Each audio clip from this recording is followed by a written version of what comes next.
Hi, good evening, Blues. 2-2 in the final Goodison derby.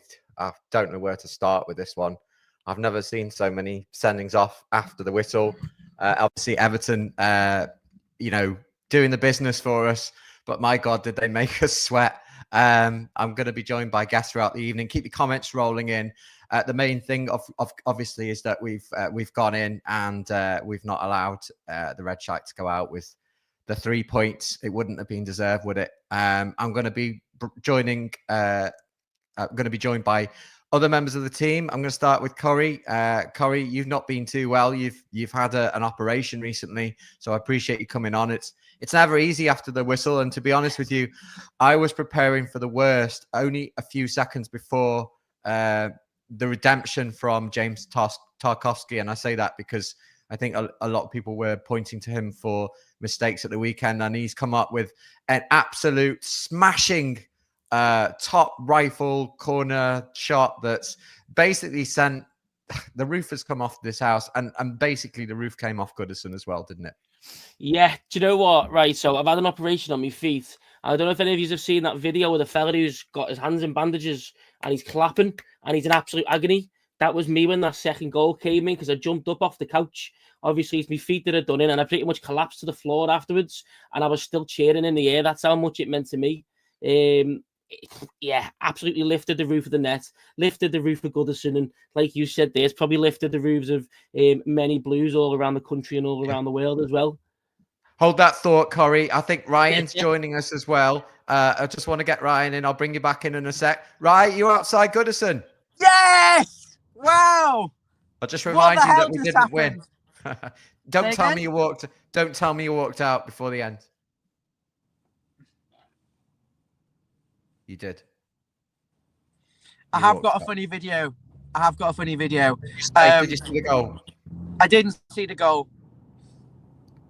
Right, for that, I'm just going to take him out. I can't be having that. Right, let's go to Jan's mum. We'll go back to Ryan in a minute. Jan's, come on. Tell me what it was like. First of all, being with your... Absolutely wonderful. And I had to go because it's the last derby that's going to be at Our Old Lady. So I had to go.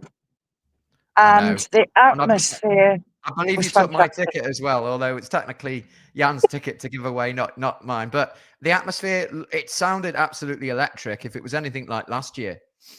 It was fantastic. It was fantastic. But I have to say, and I'm going to be quite impartial here, that Liverpool are absolute shite. They're dirty. They do fouls and get away with it. I don't know what the referee was playing at, but he could have used my glasses and seen better. It was disgusting, some of the decisions. You're spot on there. I've got some screenshots from the fight towards the end, but I do want to, where possible, focus on the football. And I thought Everton were full value for a draw today. What do you think? I thought we should have won. We played magnificently. I haven't seen them play that well for a long time.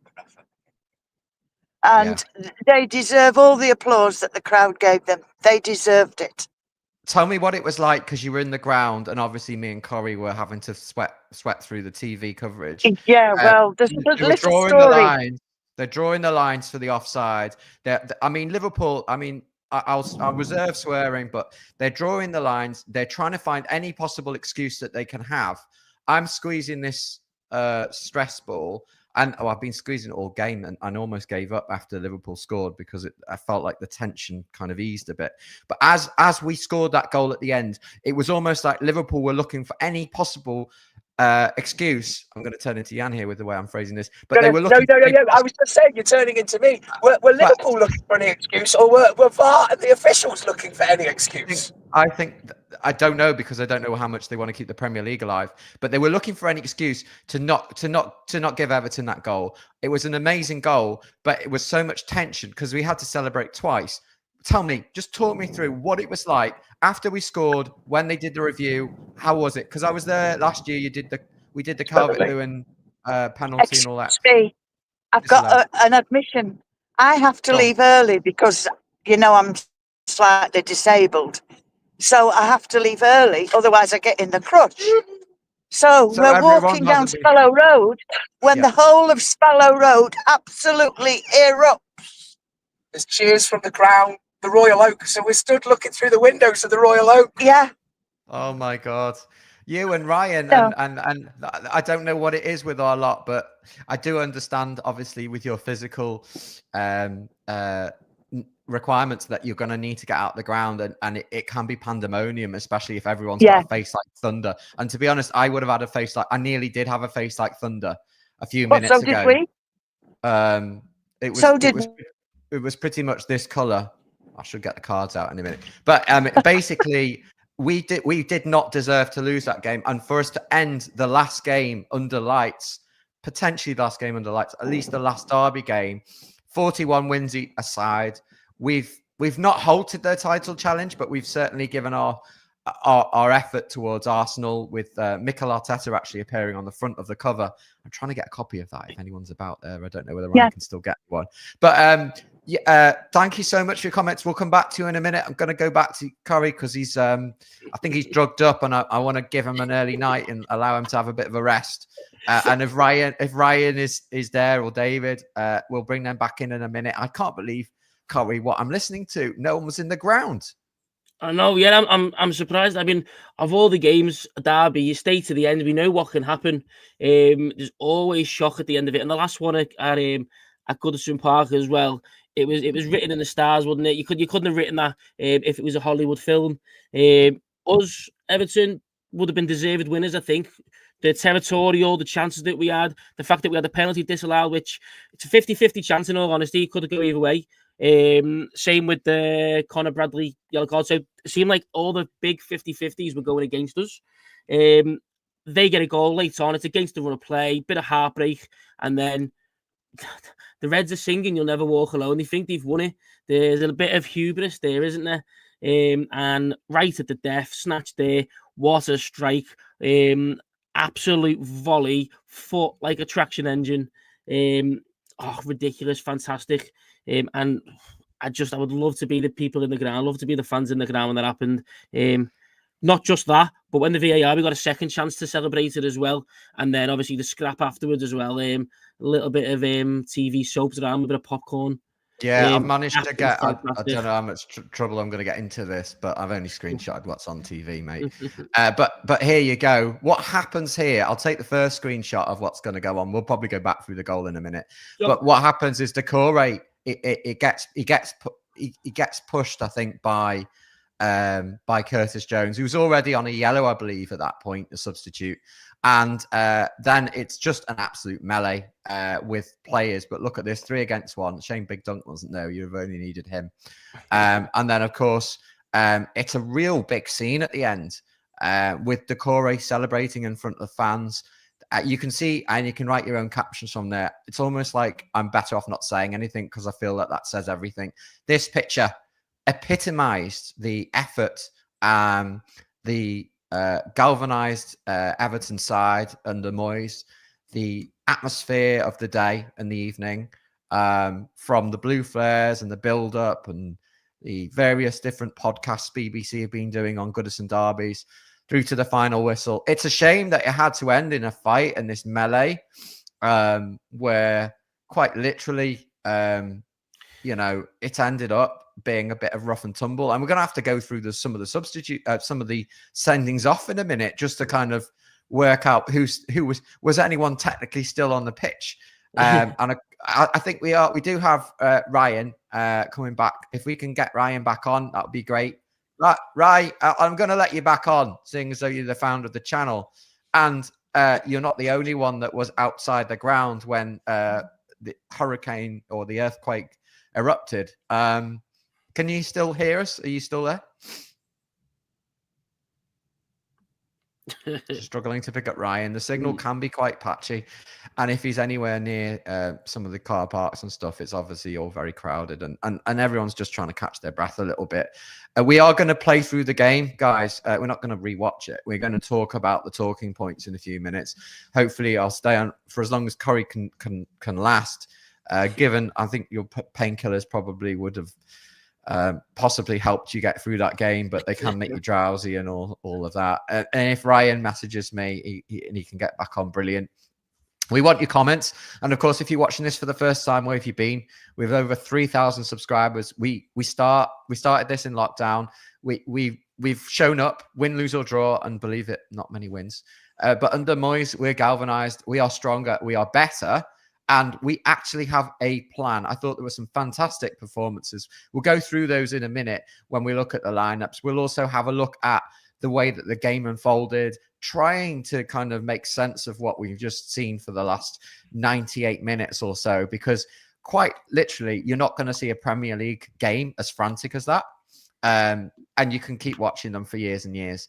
It was a classic derby in a way. It will be the sort of derby that people will look back and go, do you remember the last derby at Goodison? Because it was just one of those games.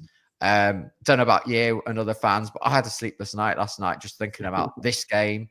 I was watching the pre-match stream with Mabsy, and you were on it as well, weren't you, Corey? It was me and Mabsy yesterday, yeah. Obviously, because I watched it right before bed, it kept me awake. And then obviously through the days, there's kind of butterflies. But I believe the atmosphere in the build-up to the game was just absolutely crazy. Have you seen like the blue flares and kind of what was happening before the game? There are some pictures and videos obviously online.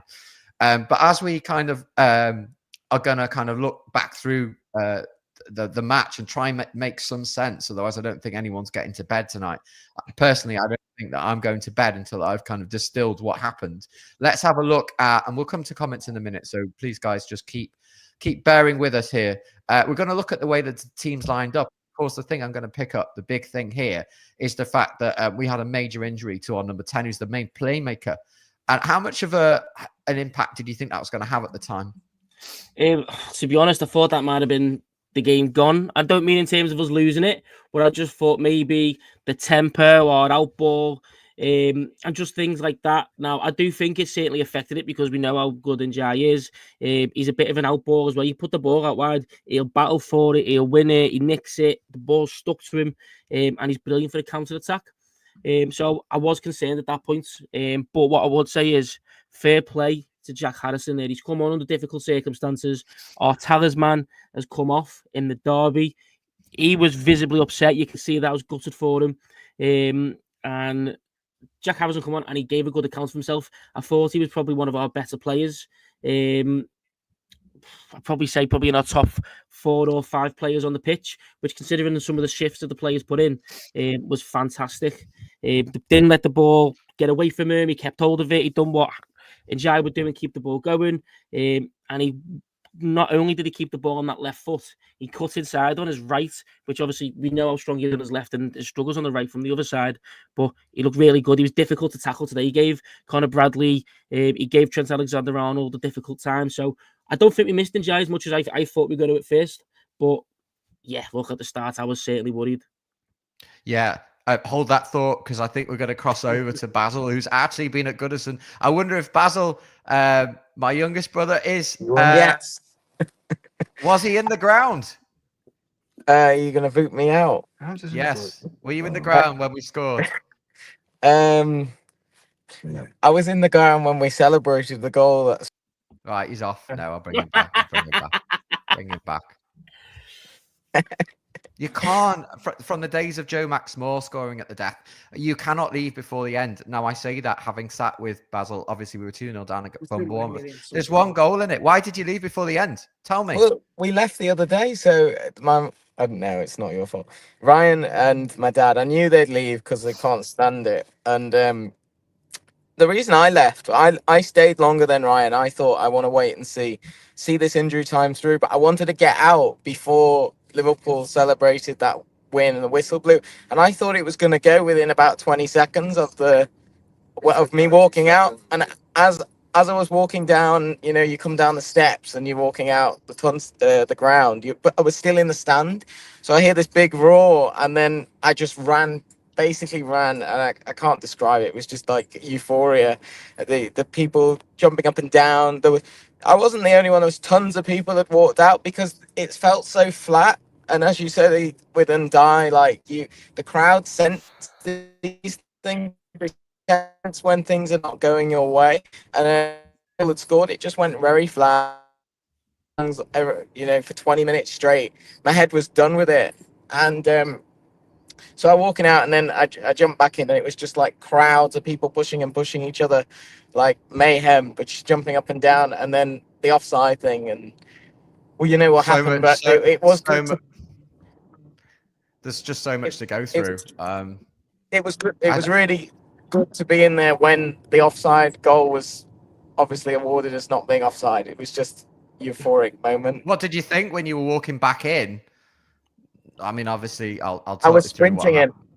I was sprinting in. I was sprinting up the steps because I could hear people going yes, and I was like, "What the hell have we actually scored?" Because the thing is, Everton didn't look like scoring at all for that last 20 minutes before this. So I had no hope at that point, unfortunately, that we were going to get anything. But just goes to show, doesn't it? And then there was the whole fight and everything. I mean, the atmosphere in there at the end was incredible. Thanks, Basil. I mean, look, there's so many things that we could pick up on here. I don't know whether you realised, but there were more sendings off towards the end. Even after the whistle went, Arnie Slot got sent off, the manager, so he won't be in the dugout for the next game. And there's various other players, but you know, it's hard to kind of process. Curtis Jones and Decore also both got sent off, and obviously that goal came on 98 minutes. You know, if you just join me, maybe come out Goodison, maybe on Queen's Drive or something like that. This has been my friend for the evening, this blue stress ball. I watched the first half with my 5-year-old, put him to bed knowing that there's probably a chance of me going a bit crazy in the second half.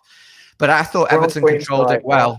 I thought Everton did control patterns of that game, and the goal from their point of view came against the run of play. Basil, I'm just going to leave it there. I'm going to go back to where we were a minute, but great to hear from you. We'll chat more and we'll go through some more of the talking points if you do stay with us.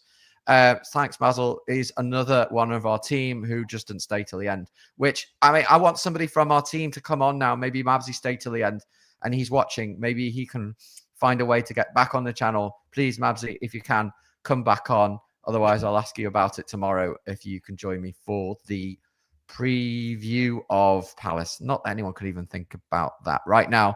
Going back to the comments, and of course, do make sure you support this channel. We are we're very free, raw, and we speak our minds.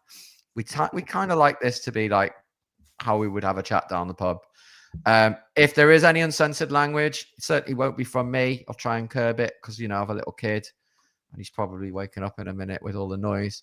But if there is anyone that comes on and does offend you, please don't take offense. You know, it takes a lot of guts to come on after the whistle. I was very much prepared to come on suffering this defeat. And then we've kind of snatched a draw from the jaws of defeat. But anyway, superb performance in the end from the Everton players. Corey, going back, and we'll bring on Ryan in a sec again. Just going back to that lineup, Mikalenko comes in, but Everton, you know, top to bottom, they did perform well. Ryan, while you're here, could you just maybe give us your thoughts on the Everton performances overall today? Everton were it's hard to fault any individuals really. I think they gave 110%, that old cliche. I really do think that they worked their socks off and they gave everything that they possibly could, given the limitations of the individual players that we had. I mean, you compare it with Liverpool, they were able to bring on world-class players. The squad is billions of pounds. Everton are bringing on a 40-year-old granddad in Ashley Young at the end to try and make a difference. So the levels between them are massive, and I think Everton's players individually did really well. Some standouts for me, I really want to rate Mikalenko higher because I felt like he was really aggressive in his overall defending. But unfortunately, you know, he's on that side for the Salah goal and the Salah cross, so you possibly can't give him as high as I want. But you've got to say Jared Branthwaite was outstanding. Jake O'Brien generally really good. Decore was a powerhouse, although he had two massive chances which he should have done better with the header and the shot. I thought Jack Harrison was kind of like the pantomime villain who came on for Ndai, because he was like giving so much effort and he really wanted to do well, but almost looked lost in the final third when he got into dangerous areas. but there was a lot of work rate, a lot of endeavour, a lot of the physicality was there. Possibly wasn't the top quality that you really want to go to the next level. Yeah, spot on, Ryan. I think Everton did give everything that you hoped that they gave, and although the first half was pretty much even Steven, the second half was one where I think a lot of people feel that we shouldn't never have gone down 2-1, and there were plenty of chances which we'll go through, but it was just one of those kind of reminiscent of the old Goodison derbies. If you don't go back and look at some of the classic ones, this is definitely up there from my point of view. It's going to be hard to get to sleep tonight, and I wonder if you are going to do any phone-ins or further videos. What do you think? Yeah, I may do something later on after this, but Okay. I'll be honest. I got my punishment. I'll tell you why. I left the ground. I didn't see it because I cannot cope with the insufferable Liverpool fans, and I couldn't bear to watch them celebrate. So I took the hit, and that's the honest to God reason why I left. And it was wrong. I should have stayed. I couldn't stand them, and I missed it, and I got the punishment. And actually, there's a funny video of me walking down the main stand, and all of a sudden, everyone stops and starts jumping up and down, and it's kind of, it is like so theatrical and hilarious. It's almost like slow motion. What the hell's going on? So I start filming it and looking around, and I'm like, what the hell's going on? People literally start running into the Gladys Street who've left, piling in huge numbers. I'm one of them. I'm running in. I'm now standing on top of the side of the railings with about 20 other people who've just run in, trying to get a glimpse of what's going on. And then the big nervousness, it's offside, it's offside, it's offside. No one knows whether we've scored. No one knows whether it's offside. So I'm like, it's probably offside. I just can't cope. Started walking out, and then all of a sudden you get the big roar. It's onside. And it's an unbelievable moment to be able to do that, because I think it would have been very unjust if Everton hadn't have got at least a draw in that game. Yeah, 100%. And at the end on TNT Sport, who covered the game here in the United Kingdom, I know, and please welcome all our fans all over the world watching. I do know that Tarkowski was greeted by Jagielka, and that's what I was trying to listen to, what he was saying. Basically, it was just such a fitting end to it all. But basically, they were having a joke about whether that or maybe Jagielka's goal will at the cut will go down in history. And basically, Tarkowski said early on he got a chance, but he panicked. But he decided to get in the box, and he did the right thing, obviously. But I just didn't think we were going to get a chance. He said, "I just let it go." He just said, "I let it go and see what happens." Amazing to score. What an amazing night. But he said he saw the ball going wide and thought, last minute, why not have a go? And that was his thoughts and what he told Jagielka towards the end. And it's just one of those things where you could take a freeze frame of that moment, and it's just unbelievable. I am still processing this. I'm sure lots of Blues will. We've got people in and out. It's like a Chinese English takeaway on Goodison Road at the moment. There's just so many people in and out trying to cram in to this stream. And of course, I'll be bringing in Jan and himself in a minute. I mean, look, I don't know where to go next. I'm going to start by replaying through the game. I don't know whether you want to stay on, Rye, and then we're going to get the thoughts of Jan. I'm walking into the house. Okay, thanks. We'll let Ryan go. Corey, we'll keep you there for a minute. Jan will bring you in a second. So, I mean, just to kind of replay, really, this has been quite an epic evening. And it's a game of two halves, obviously. And the first half was pretty even Steven, wasn't it, Corey? I mean, we went in 1-0, and the injury to Ndiaye was after that, those two goals. First half, kind of Everton were quite content with going 1-1. I think probably the score, it was kind of suiting both sides. But Moyes probably gave them a bit of a team talk. Let's talk about the first goal. Let's talk about the Beto goal. Do you want to just talk me through how you saw that goal in your own eyes? Yeah, it's got to be something he've worked on. Beto does like to run forward. He does like, that's where he likes to play in the shoulder, doesn't he? Uses his strength, uses his pace. But to have that awareness to get into that exact position, that's been worked on. So that's from the training ground. So kudos to Charlie Adam, the Red, because he's our set piece coach. So I reckon he's probably had a hand in that. So thank you very much to a former Red, Charlie Adam. Pass to Jared Branthwaite. we know he's got a good pass on him. That short pass between the lines, he's done that a couple of times in the game. But this time it was from a set piece, gets the ball right in between the lines. Beto runs in between, and he done really well. Doesn't take it on and take a strike with his left foot. He knows he's got the space in front of him, lets the ball run across on his right foot, and he's showing that he is every bit the goal scorer. Give him them one-on-ones and he's going to score a lot more than he's going to miss. So, yeah, to me, well-worked set piece. Fantastic pass from our centre-back, the man of the match today in my mind. And Beto, fantastic finish. He's going to write himself into some Goodison folklore, hopefully, especially if he carries this on to the back end of the season. Yeah, I'm just waiting for Rye to get set up, and then I think he's going to be coming in while Jan's pulled over before he gets stopped by the police. Beto's done so well. He and a number of other players, such as Harrison, look absolutely galvanized under David Moyes. And I feel like with Moyes at the helm, Everton have that identity back that we just clearly lost.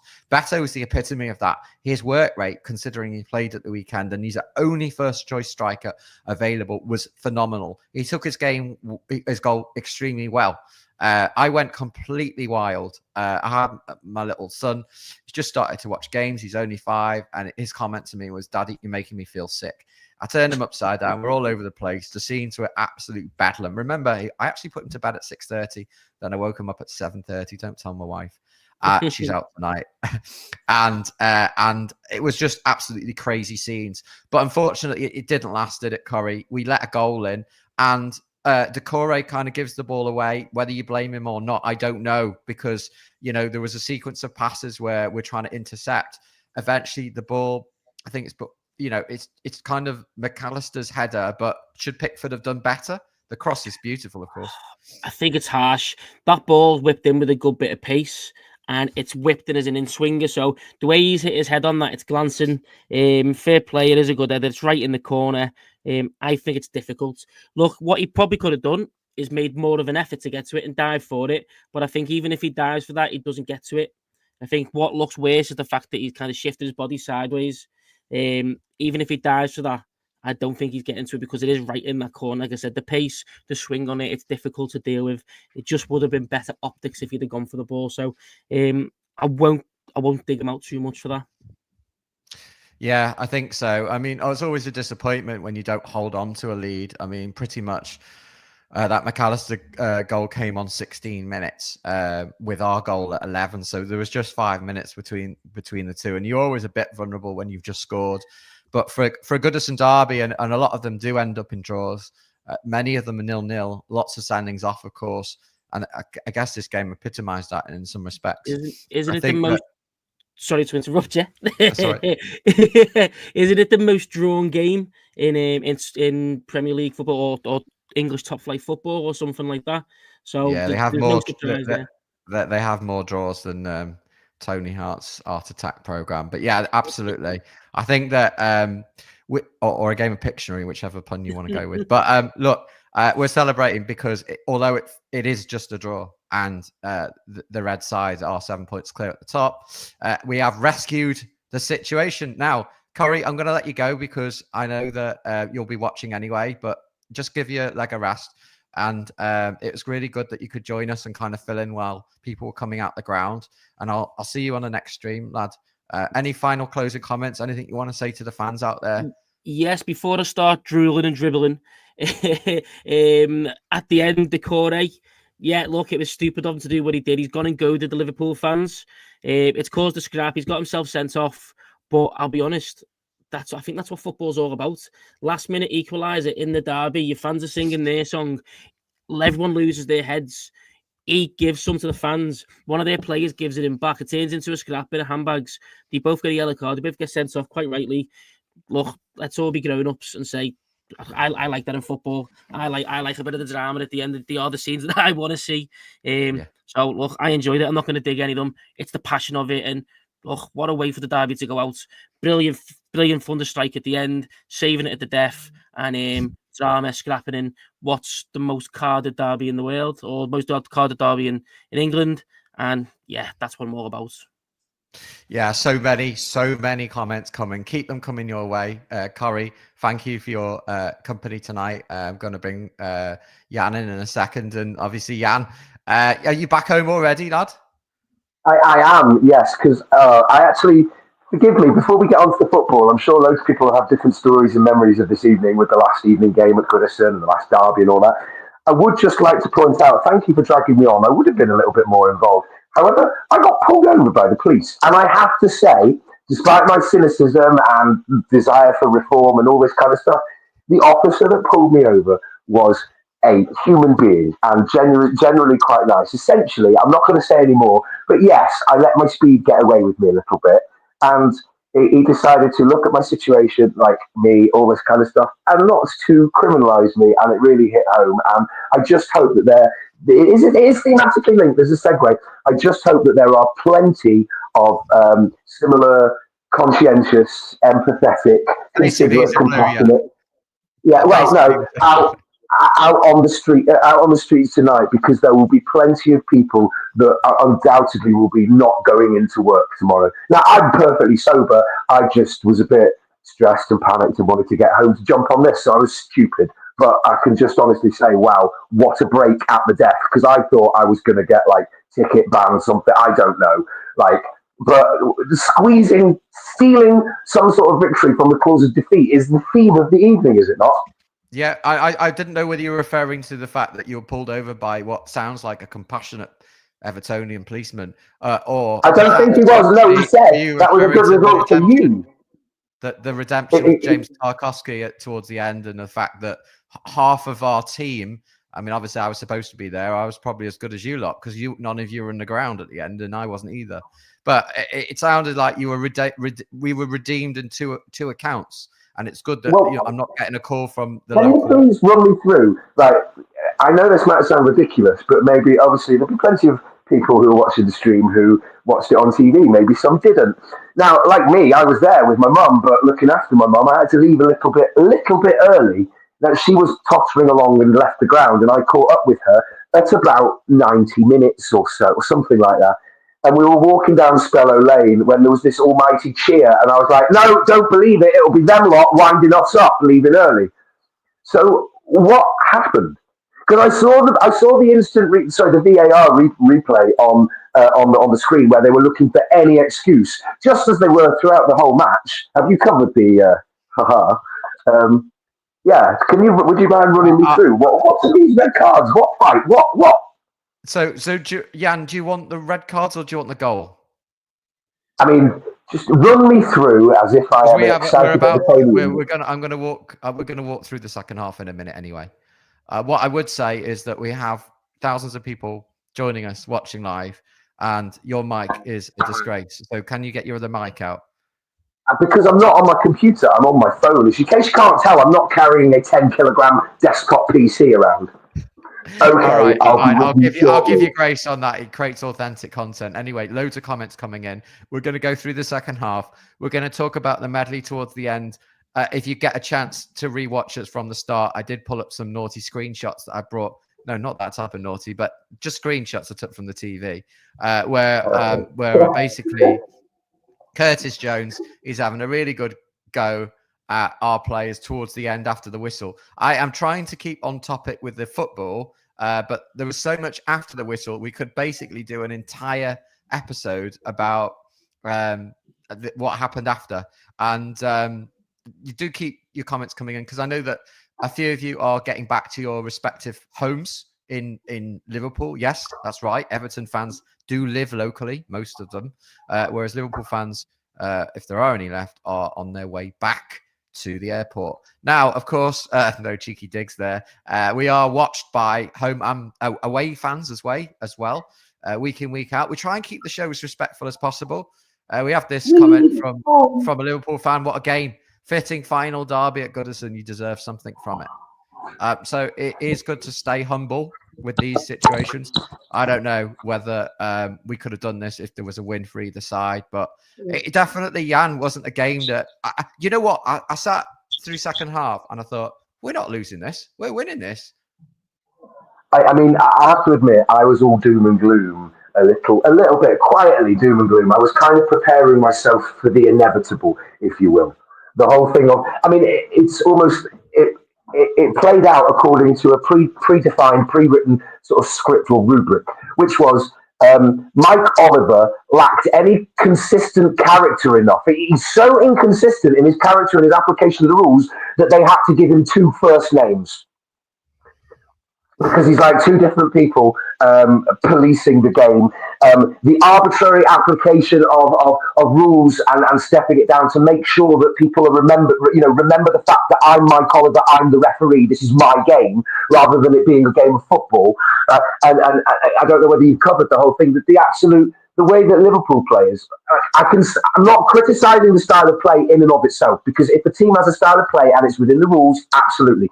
But there has to be some consistency. If they're bundling players over and we're getting nothing, and then at the slightest touch, they're throwing themselves down and dragging the player down and winning free kicks, it's just appalling. And the stamp, and then the fake, I'm sorry, how many actual red cards should they have got in the 90 minutes of play? I don't know. Well, number 84, Bradley, who my 5-year-old is a bit of a dirty player. Basically, he was pulled off by Slot's game management coming to the fore there, and you do have to credit him for doing the right thing there, because he was on his way out. There were so many, and I think that when how many did Gomez? How many fouls did they commit? And then I just. I can tell you the number of fouls, but that no, not the actual. I mean, the fouls when you're looking at it, when a referee would go, "Hang on a second, that was," you know what I mean? Because when they wave advantage, 20 fouls from Liverpool, 9 fouls from us. There were 2 yellow cards each side, which sounds crazy. It felt like but then when he's being arbitrary about this, and then letting them blow the quick free kick at this point, and then letting us not take the throw in because no delay it. It's just, it ruins the game of football. And I'm like, look, if you want to make it a spectacle for the TV viewing, right? I don't understand I'm going to be here all day, but there were so many contentious decisions. And what is it, for the drama, or is it for the actual integrity of the game? Because if there's integrity in the game, you look at some of those challenges and tackles there, and regardless of whether a player is already on a yellow, it's a second yellow card. Like, I don't understand the consistency for deliberately handballing the ball, moving towards the ball. You know what I mean? Is that not a yellow card? Handling the ball deliberately to control it. I don't know how much of it. I mean, Michael Oliver had his work cut out today, and I know he's got his critics. He's always got his work cut out. Asking the man to exist in a non-paradoxical state is... Sorry, It's all right, and this is with you not having a drink. But you know what? We want the passion. I mean, to be honest, I've just, like, the last 24 hours have just been so stressful with the build up to this game and then watching it. Yeah, Vaseem. I agree with you, Vaseem. Spot on. How it's all unfolded. Keep your comments coming in. Lots of people getting back. We do appreciate everything. We're not going to be able to get through all the comments, but do get them through. We'll pick through a few of them. Stats wise, I mean, you did pick up on fouls. There were loads of them. But Everton had 36% of possession, but we know that's not everything. Liverpool 64%, of course. There were 10 shots on our side, 6 only to them. 3 on target for ours, 4 to them. We had the disallowed goal, of course, which we'll come to. But definitely Liverpool had the possession, but they just didn't get the breakthrough. But second half, which is pretty much where we're up to for anyone that's been watching from the start, and I'm now coming back full circle to this. Everton came out second half. You could tell that we'd had a team. Yeah. I mean, can I ask her, when you said we're getting to it, what time was the second goal, our second goal, the disallowed goal for offside? Was it about 60 odd minutes? I can't remember.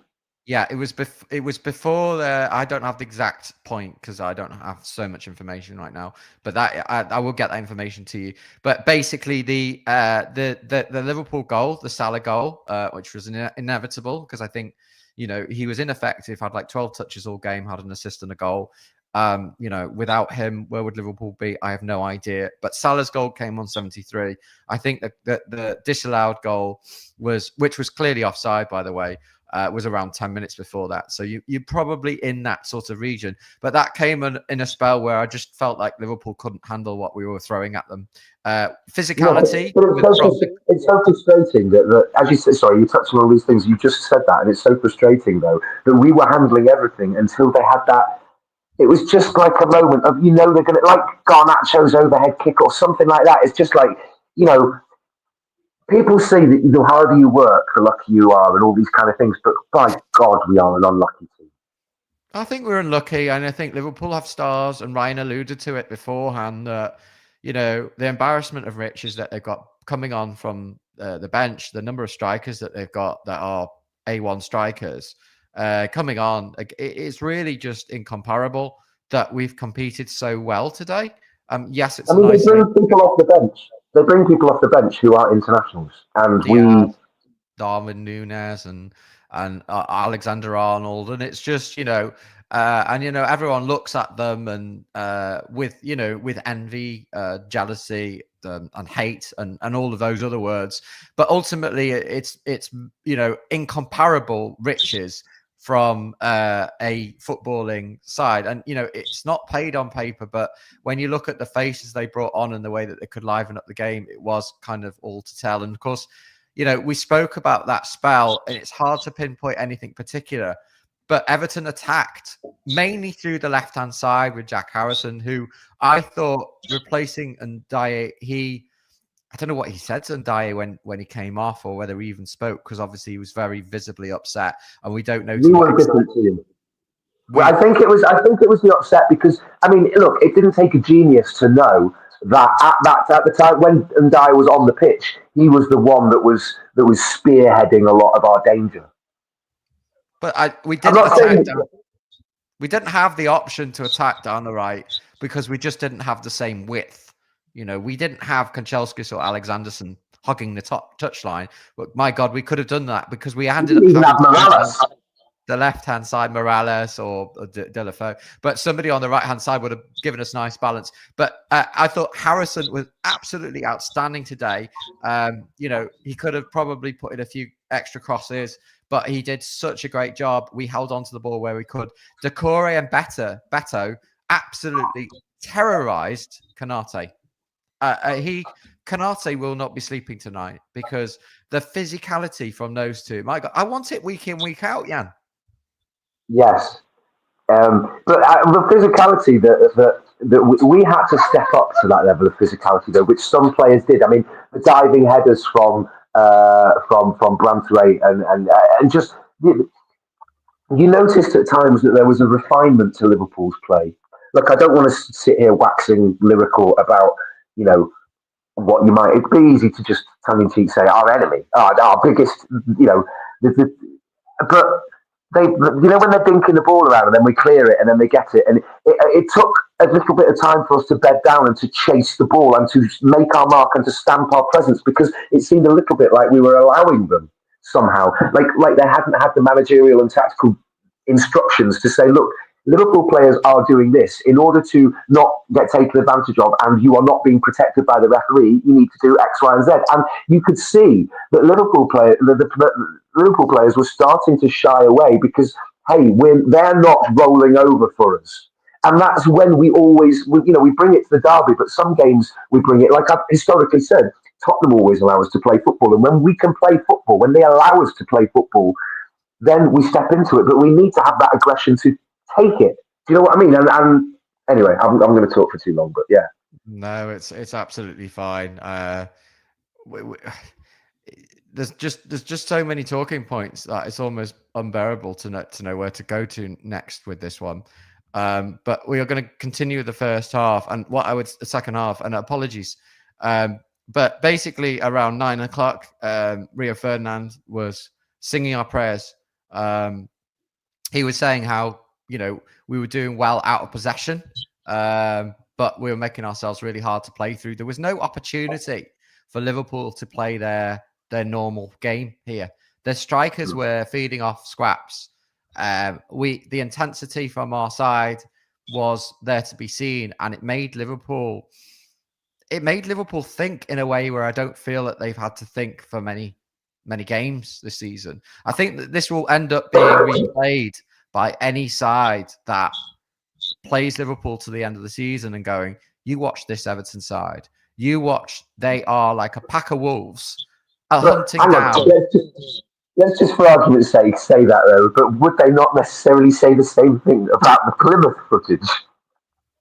Well, I mean, we could talk all we want to the Plymouth game, which I saw in full down in town, and I had to keep quiet because I was playing snooker at the time with my brothers and my brother and my dad. But no, I think that that Liverpool game was managed by Slot and had Darn and Nunez, but it's just basically an arrogant lineup, and it just happened to be the Liverpool with the same badge and the same kit. I don't see that as being an example of Liverpool. I see that as an example of a manager who thinks he can get away with a certain lineup, sends them down to play, thinking they'll comfortably win, and has egg on his face. But I mean, going back to this, what we Rio Ferdinand, Ali McCoist were the commentators. The coverage wasn't biased, by the way. TNT Sport. It was really good, actually. Did they comment on the crowd making very loud statements of corruption and not fit to referee? I mean, was that audible over the coverage? No, I have to admit, I have the pleasure of having 5.1 surround, and when I watch on Sky, I get the 5.1, and I can hear all of the shouting. But on TNT, I don't think they broadcast, at least for Sky, in the ultra high def. So it's just standard def, and you don't get the full surround, and you couldn't hear the crowd, and it wasn't as loud as I know it is when you're there. No, it was constantly very, very, very loud, and you just can't pick it up. There were constant shouts of Premier League corrupters, and also "you're not fit to referee." People were shouting things like, at this point, or I was shouting. Well, I'm not going to say what I was shouting. I don't want to get a ban. But needless to say, this is I've got the answer, by the way. I've got the answer to when the goal was disallowed. It was disallowed at 2 minutes to 9, which, if you think about it, would have been 15 minutes or so into the second half. So basically, it was Branthwaite. He had the ball in the net. The flag goes up. You think, oh no, is this going to be overturned? Are we going to actually have this? What happens is, I don't know how well you saw it from the lower bulletins, but Branthwaite basically chests down Jake O'Brien's knockdown in front of Gladys Street, slams the ball in. It's very close, and it did confirm offside. But obviously, you think, oh, is it going to get allowed? Well, when you go 2-1 up, you think, is it, does surely this is going to be our day? Did you have that feeling that it was going to be our day? No, no, because I noticed the offside flag straight away. It was tight. Andy Robertson comes back, but it is tight. Yeah, I know, but no, I noticed the offside flag straight away. So whenever that's the case, it's going to VAR, and odds are, look, if it's a goal, he's not going to put his flag up. So the moment they introduce any doubt, you just kind of have to get used to it. And I'm like, look, well, this isn't about the football and the result and the goal now. It's about all these technicalities. The most frustrating thing for me was the kind of level of uncertainty where you just, well, it's not. It's what's going to happen. You know that Liverpool are not going to have a man sent off rightly for a second yellow. You know he's going to be subbed on, or he's going to be involved in a goal that's going to take it. You know we're going to have a disallowed goal. You know that there's going to be arbitrary allocation of yellow cards for sort of really pathetic, arbitrary things. Like he's having a go at this, for instance, about their protest or kick the ball away or shirts and celebrating. Yeah, I mean, look, the free kick after. I'm sorry. I know you might go, oh, nitpicky, little bitty things, but if you start letting the little things slide, it's exactly a motif for the thing in the game today, because you end up with situations where you have our player that's injured, that's already been fouled a few times due to the nature of their play, and they're getting no protection from the referee. So what is the point in a referee?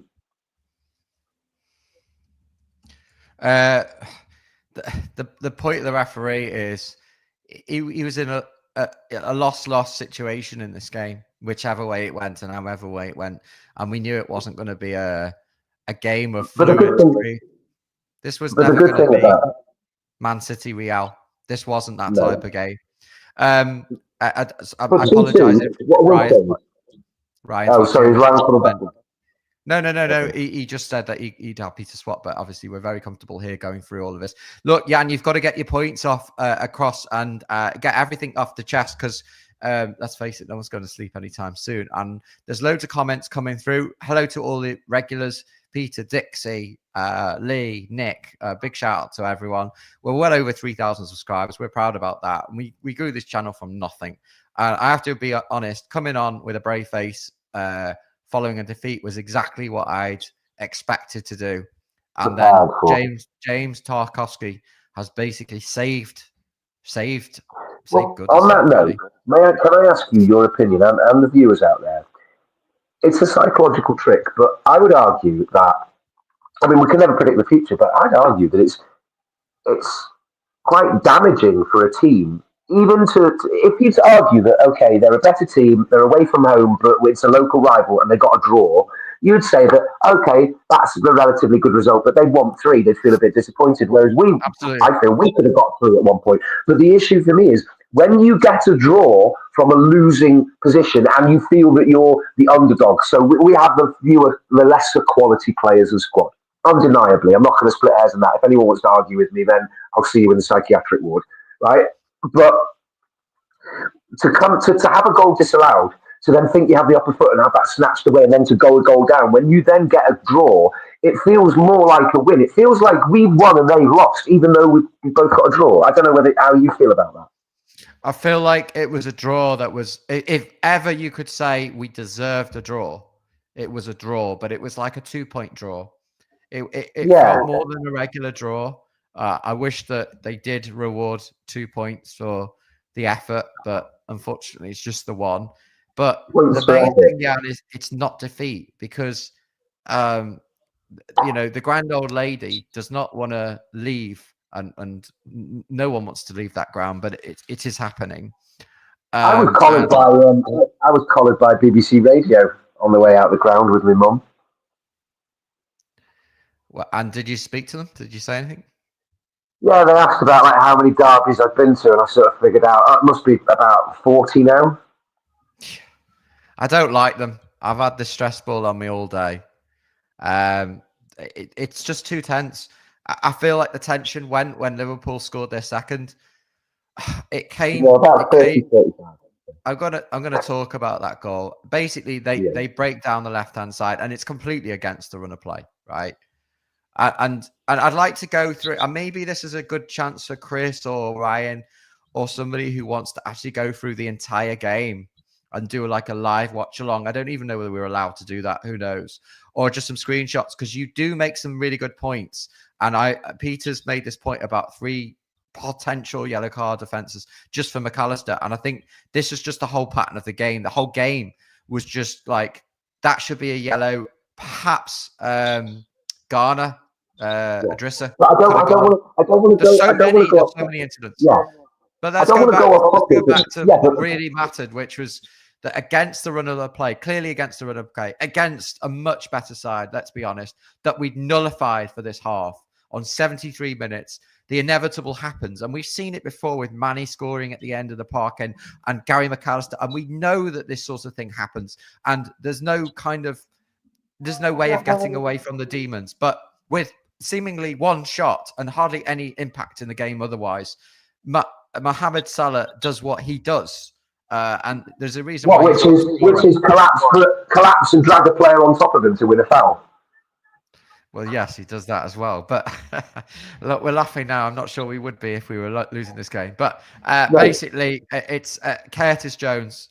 He eventually gets sent off in the game, Curtis Jones. Yeah. Well, my issue with these, when you're looking at this from an angle, then, can I just ask you to look at it from maybe 2 angles when you're considering it? One, well, maybe 3 then. At what point does it become like there is enough evidence here, no smoke without fire, that there is, if not a conspiracy, then a dislike, a general dislike towards Everton, either because they've been victimised and then the rules have been applied rather strictly, or because of the self-fulfilling thing, like John Denver, who never did anything wrong, and yet people turned on him and they believed rumour and all this kind of stuff. So it fits the narrative. So my question is, when you're looking at these incidences, right, do you think it's anti-Everton or pro-Liverpool because they're top of the league, therefore they must be good, they must be the best? But you look at some of those incidents and they go steaming in, and it looks with malicious intent. Look, I think Liverpool only had one way of trying to compete, and unfortunately, they went there at times, and they found it. I'm one of these people. I do have fans at Liverpool fans, and while it was drawing at times, I was still messaging them, and then when they scored, I kind of went back a little bit. I was messaging my Arsenal friend. But basically, I think that Liverpool's normal game plan for something like this, they couldn't play their normal game, so it was kind of what ended up happening was them trying to compete with Everton in a game where they're more accustomed to the physicality of it and the kind of dogs of war style. I wonder if Ryan's wanting to come back in a second. But basically, Liverpool were kind of, I wouldn't say half a yard, but at times it looked like Liverpool were being a bit dirty. Yeah, there were a couple of incidents. I do think that on another day, Garner Gay could have probably gone. Everton generally knew what they were doing. They kept their heads. It's going to see if Ryan's come back in. Ryan, do you want to come back in or? Yeah. Hello, just hi there. promoting we're the still stream actually straight after this one. That is the phone in. So there's 638 of you watching. Come and join us at 11 o'clock approximately, or as soon as this stream finishes, for the post-match phone in. I want to hear all of the cranks, all of the diehards, and everyone in between joining on. You don't have to necessarily be an Evertonian. I want to hear from everyone. So join us straight after this stream on the post-match. That sounds amazing, and that sounds like my bedtime listening, because let's face Hello. it, if you can get to sleep after this, I don't think I've had as much adrenaline in the system since the last Goodison derby, which is the one that you and I were at. And I've got great footage of that, of us kind of going absolutely balmy. And I have just to remind everyone that the last two Goodison derbies, we've won and draw. We've given as good as we can get. We didn't win this one, but we won the last one. And we certainly Feels like a win. But it did feel like a win. Yes, it did. Because we scored on the death. You know what they feel? You know what? Maybe it's too simple, but it feels like we stopped them from rubbing our noses in it at the last derby at Goodison. And to me, that's. I know it might be. I don't want to be apologist. I want to aim higher, but for me, right now, that's good enough. Do you know what I mean by that? I mean, I don't want to piss. I'm probably pissed some people off there. Yes, I wanted 3 points, but I'm quite happy with it. We're not going to appeal to everyone, and that's something I would say about any fan channel for that matter. It is impossible to do so, and different opinions will come to the foray, and you'll see things. If you're sitting in the top balcony, you'll see different to what you might see in the corner of the family enclosure. We do want all of your views. We want to particularly hear from, and if it's not on this forum on the comments, maybe it's from in Ryan's 11:15 p.m. Phone in. Anyone who was in the ground, I know it sounds ridiculous because it looked like it was absolute pandemonium, celebrating not just once but twice, and what they thought of that whole scene towards the end, because it looked like something else. But many of our Can I ask our viewers? Sorry, can I ask our viewers, by the way? I will offer compensation in the form of either monetary or buy you a drink or something. I had to take my elderly disabled mum to the game and walk. And we got there before kickoff for the siren. We got in the turnstiles. But unfortunately, I do not have a programme from today's match. And I thought that in my dad's honour, I was going to complete his pretty much entire, complete, comprehensive collection of Everton programmes while at Goodison. And yeah. So I don't know if anyone out there has got access to some of the programmes, but bloody didn't have any. Jan, I don't know whether it's possible, but if anyone is to go near the Everton 2 store, or actually one of the stores, they normally do have a few programs. I've been trying to get one as well. There is a website where you can get them, and I'm sure if we contact the club, we can probably pin one down. Yeah, I know, but I was going to say I'd pay for someone to have VIP on here if they get me a pro. Did Ryan get me a program? I'd love to know, because I was trying to get one myself. But anyway, splitting hairs over, what is effectively a few pages, the folklore, it will be all about this late goal that kind of summarizes this Was game. it like Jackie Elson's late goal? The program has Arteta on the cover. Now, I don't know when they produced the program, whether they produced it actually for December or for this one, but it was kind of a bit of a tongue-in-cheek cover from Everton, because obviously we know Arteta is the manager of Arsenal, and it was almost like a signal or a subliminal message to say, up yours, and we're going to give our best chance to let you have a good chance of at least taking Liverpool, make them work hard for the title, because that's something that they the Premier League deserves to have a close run in. It doesn't look like it's going to be that way. It doesn't look like Liverpool are going to drop enough points, but then they're not having the best year so far. And this kind of last minute goal from Everton would have just kind of rubbed a bit of salt in the wound. It's Liverpool's to lose. They cannot possibly falter, but we've seen them do it before. And football's a funny game. And if they go on and win the league, then we've done our bit. We've still got to play them again, remember. I think that sometimes we kind of forget that. And I'm not actually looking forward to it. It's probably in April. But we do have to play them again. And on this performance, I think will give us good as we can get. Liverpool can only go in one direction. But enough about them. Obviously, Salah does score the inevitable goal. And we've seen this sort of situation. And you think, certainly that Everton lost their momentum. We didn't know what to do at that point, because we'd given our maximum 110% effort, and we'd taken the game to them on a new level. And I can't fault any performance that we put on today, but it looked like the stuffing had been knocked on us, and it was almost like there was a bit of a countdown going on, because there weren't really any big events between then and the 90th minute. And then around 89, it came to everyone's attention that there were going to be 5 minutes of added time. And it's weird how that happens. It's almost like between the 80th minute and the 90th minute, it kind of just peters out. And Liverpool are very, very happy with Everton having possession. Liverpool were happy at 2-1. They weren't chasing the game for an extra goal. I mean, clearly they were capable of scoring, should it happen. But when we conceded that goal, this sounds going to sound really silly, but it might have actually weirdly worked in our favour, that we seemed like a bunch of, at that precise moment, it was all panic, floundering. Like, oh God, the ball was off the post, wasn't it? And then it comes back in, all this kind of stuff. And it's just panic. And then from that, Liverpool, maybe they've got instructions, or their sentiment is, oh, we put this to bed, we can coast it out. And they didn't do that correctly, and we punished them for it.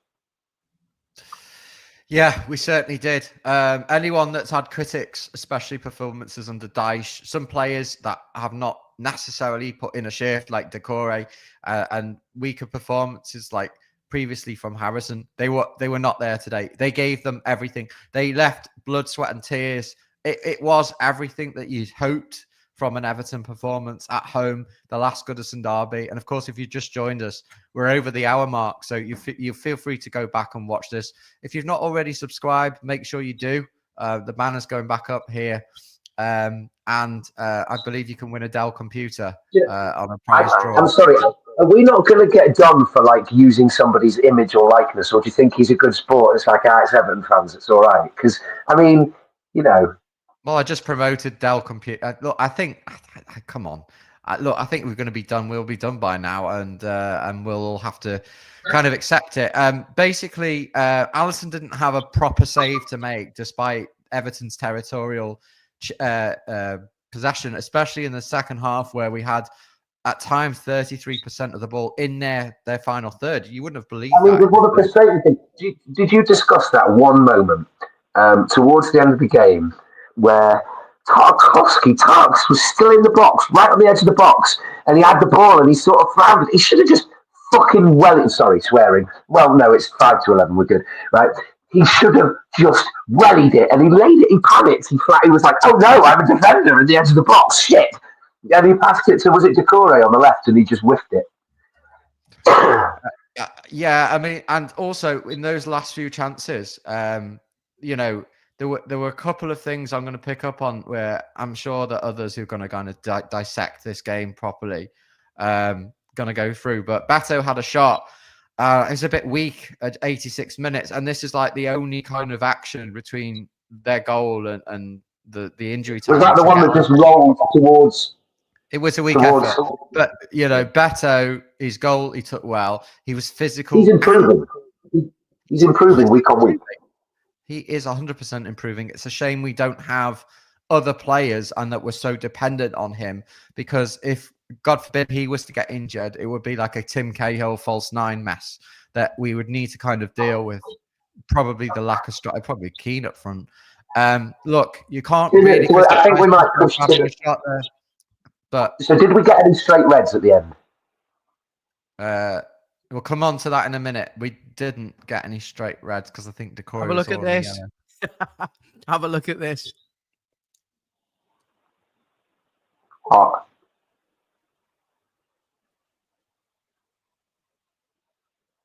Is that the end? Slot reacting to the goal, and Everton in the background, and you can see Jordan Pickford doing a knee slide. It's intense. It's so intense. I don't know how it's even possible for anyone to think about winding down after that.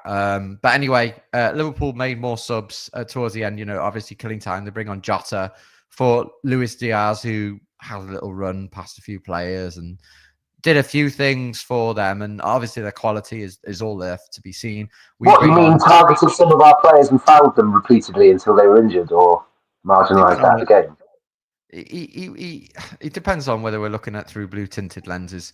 But I know. Let's move on to the fact that we made our star sub and Ashley Young comes on, and you think, if that's, I like Ashley Young for his longevity in the game, but I think, if that's who we're bringing on to kind of seal the deal, that it's kind of really worrying. But then, as I mentioned, it goes to 90th minute, and at 90, and it's funny how a lot of football matches kind of work out like this.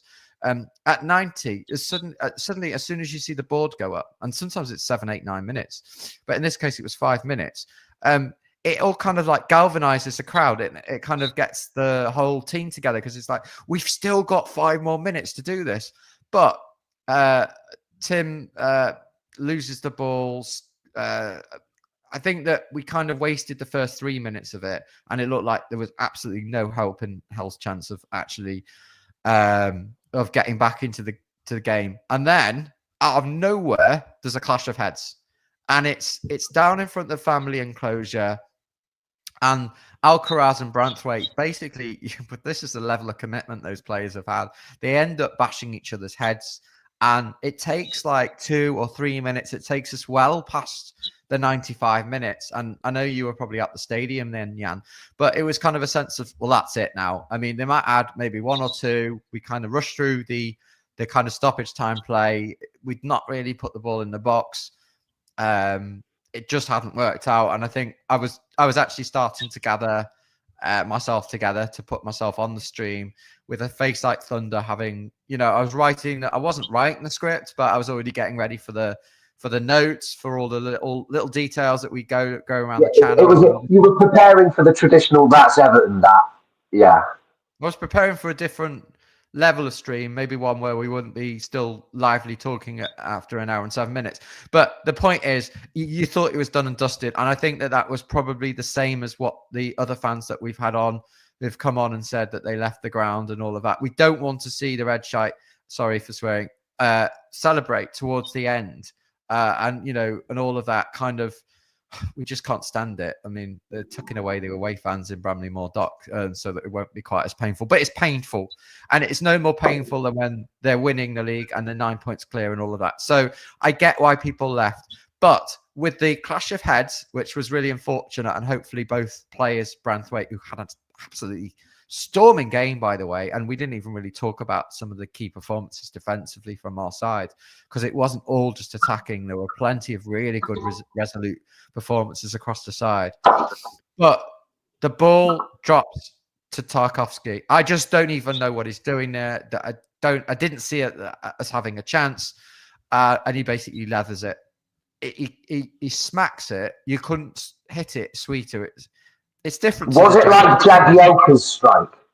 No, because Jagielka cuts through the ball.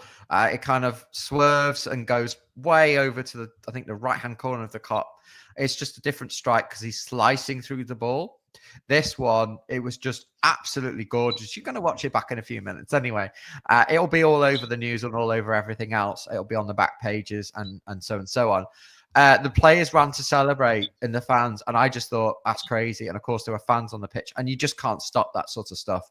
I would like to think that they would kind of mitigate the scenes at the end. The last ever game. I mean, for crying out loud, people are human beings. This is what I'm saying. Was anyone harmed? Sports entertainment, it's raw emotion, and they are human beings. So there's an element to it where you just can't. Almost, it's like when players take the shirt off. I'm sure that logically they probably think, no, that wasn't the right thing to do. But in the moment, they do it. So anyway, they check for an offside, and you just think, oh my God, not again. How is it possible? And it was almost like, do they want offside? Do they want a foul? They basically thought, is it free kick and offside? And it was really, really close. But I could see with the semicircle the way I almost going to get the ruler out. I could see where it was, and I thought he was onside. So I was pretty confident, but you never know until it's going to get confirmed because it's all about angles and the way they're looking at it.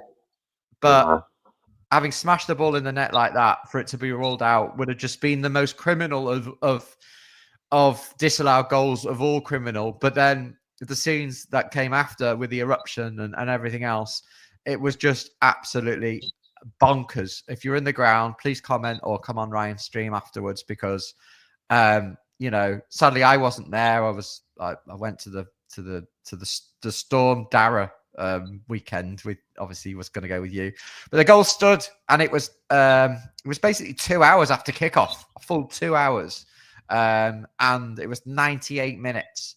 It just like the ball bobbled around, and then it just fell to Tarkowski, and it was a screamer. I can't describe it any more than that. And it was almost like the most fitting end. If that had been the last game ever at Goodison, that would have been it. That would have been the most fitting end you could ever have.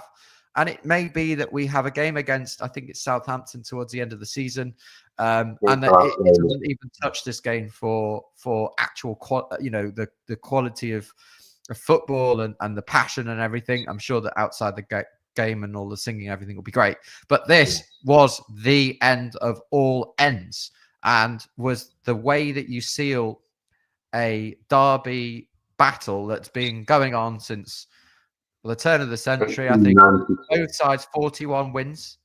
So if it went either way, it was kind of bragging rights forever. From the Goodison side, it was going to go down in the history books, if you like.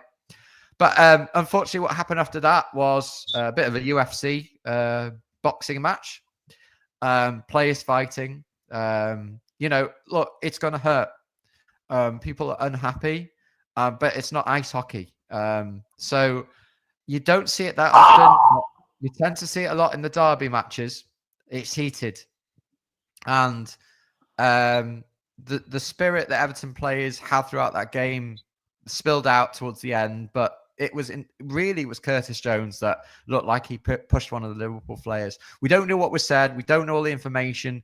I do have, for anyone that was kind of earlier on that kind of missed it, I do have some, even if this is for your benefit, I do have some shots of what went on.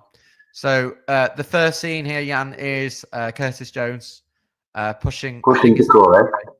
Yeah, which obviously would wind up anyone. So he wasn't happy about that. I think Jones was on a yellow already. Then we've got a bit of a scene that a lot of people will probably want to get a framed poster of. Where it's very reminiscent of Ferguson on Not Savage. Who was it? Yeah, you know what I mean. Yeah, I know exactly what you mean. And then this, which is, I said that this was the caption competition that didn't require any voice. Because did it just say Christ in the background on the hoarding? Does it just say Christ? I don't even know, what to say about this. But I probably would. Wait, hang on. What's going on the right there with O'Brien? No, who is it? And Irabunum and so, what's going on there? It's just completely mental, isn't it? So what I want to do is I'm going to actually get the red one out here. It's really all around. This is a mass. Sorry, wrong way around. It's late in the evening to be doing desktop publishing. But it's what I want to do is there you go. I did get a first in multimedia, by the way. Look, have a look at what's going on here. Decore has to be pulled away by O'Brien because Decore is celebrating after all that in front of the Liverpool fans who are already extremely pissed off. And you couldn't imagine being in the Liverpool fans to that. I mean, we know how much of a suffering it can be. But there's more. This is why there were no police to pull you over before, because they're all here. It was like Line of Duty season 7 or 8. Just absolute bonkers of what's going on in that scene. Tarkowski obviously having scored the goal. He's got a cheeky smile on his face. Van Dijk had a obviously very challenging game. He was kind of. I mean, truthfully, he's a very, very experienced. He's got a lot in the toolbox in the Arsenal, in his reserves. But he's getting older, and he was found out a few times there. Now, if Beto had the strength that we've seen in some centre forwards, I mean, it's quite evident that Van Dijk is a very good and very good at protecting his line and the paths to goal. But all I see is someone who would be very easy to use his physicality against him. Do you know what I mean? Yeah, I mean, look, you're spot on. What do you think about Tarkowski? He scored the goal, but the other day he was like the pantomime villain. He had a complete nightmare of a game the other day, and then he's come up trumps. So an element of redemption there, Jan, or just written in the stars? Redemptive, yes. But then also, I mean, when you think about it, that was against Bournemouth you're referring to. Bournemouth have been a high-flying team. It wasn't just down to him primarily, but when you're a centre-back, when you are older, when you have that physicality, not the burst of speed as he does, unfortunately, I suppose it can get summed up with he gets found out. And that's what happens when a player is, 32? Yeah, 100%. And I mean, no disrespect to the guy. No disrespect to the guy. I'm not criticising him, but it's the reality. Is I can't run a mile in the speed that I used to.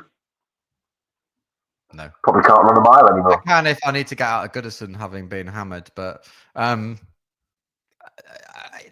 wasn't the end of it.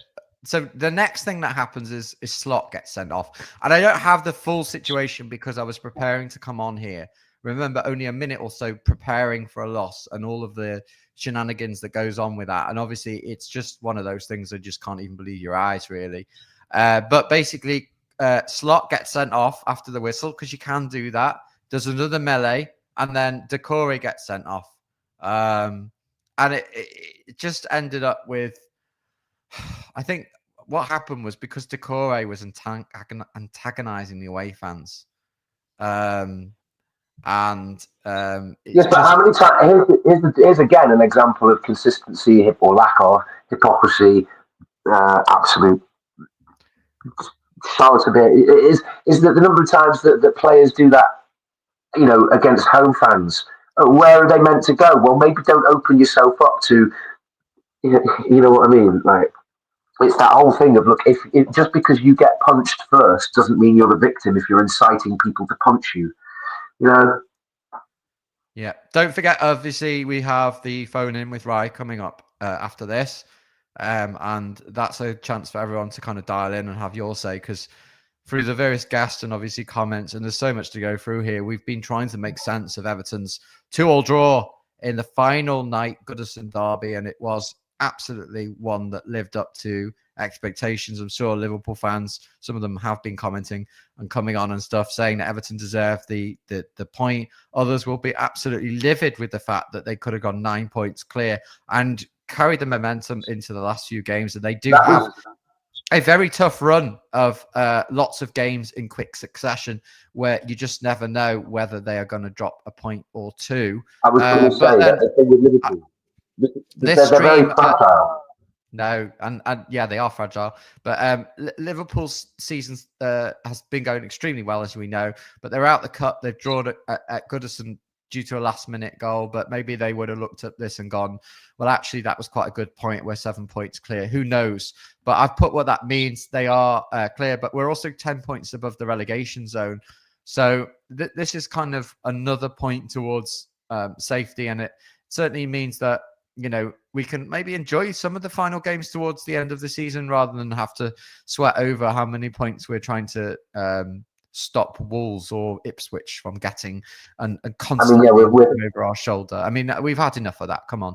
But I went live a bit later than normal. And for anyone who watched right from the beginning, you'll notice that the reason behind this really was, and this is only for future streams in case you're wondering, is if this sort of thing happens again, I won't go live immediately. The reason is people were still in the ground, apart from our team, of course. And so, you know, you really want to savor that atmosphere. And if you're there, and we've seen it before, we saw it last season, you want to soak it up like a sponge. And so I gave it a chance to kind of to fizz out before we came on.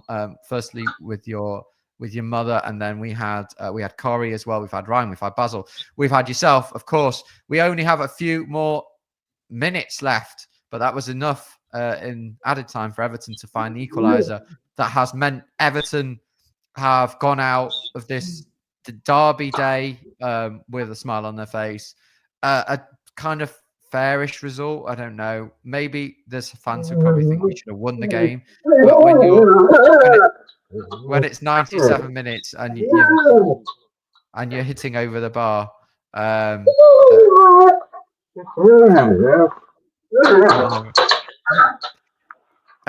so look, Everton's game plan from top to bottom was perfect. Moyes will get credit. We'll try and find his comments somewhere. Maybe Ryan will pick that one up in the post-match. This is the post-match. Sorry, I mean the phone-in.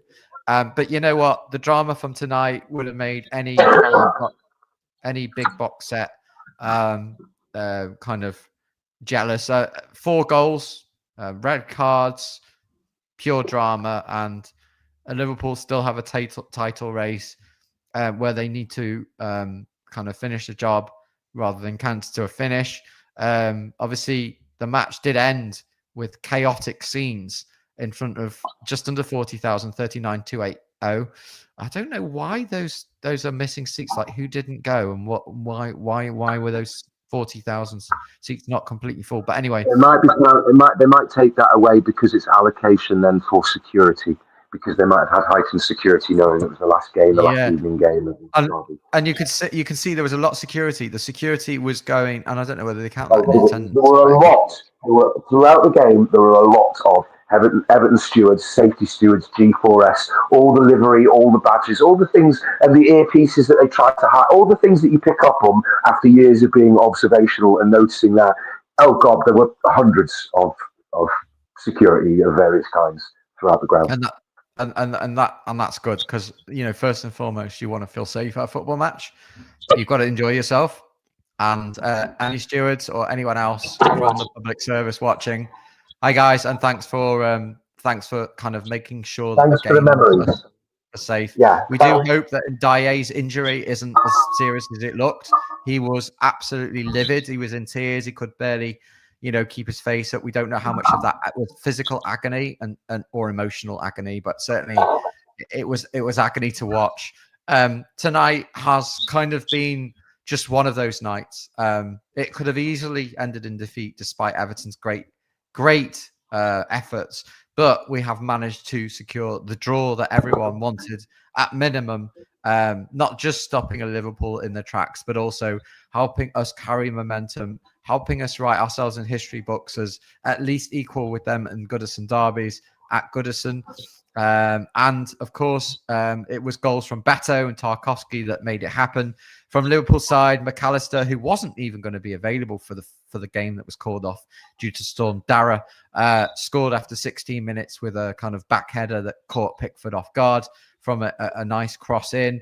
After Decore gave the ball away. And of course, Salah with his obligatory goal, which he kind of took in an instant at the back post in front of the park end to kind of spell towards Everton's final, set of chances. But this was a hell of a stream, Jan. I'm going to wind up in a few seconds. I'm just going to leave you with a chance to give me, I don't suppose you've got a poem, but some closing comments. I mean, I did have a poem. I think really to all the Everton brothers and sisters, to the people who watch that game because they love football, regardless of being a football fan, whether allegiances don't bind your heart into knots like it does all of us on the channel.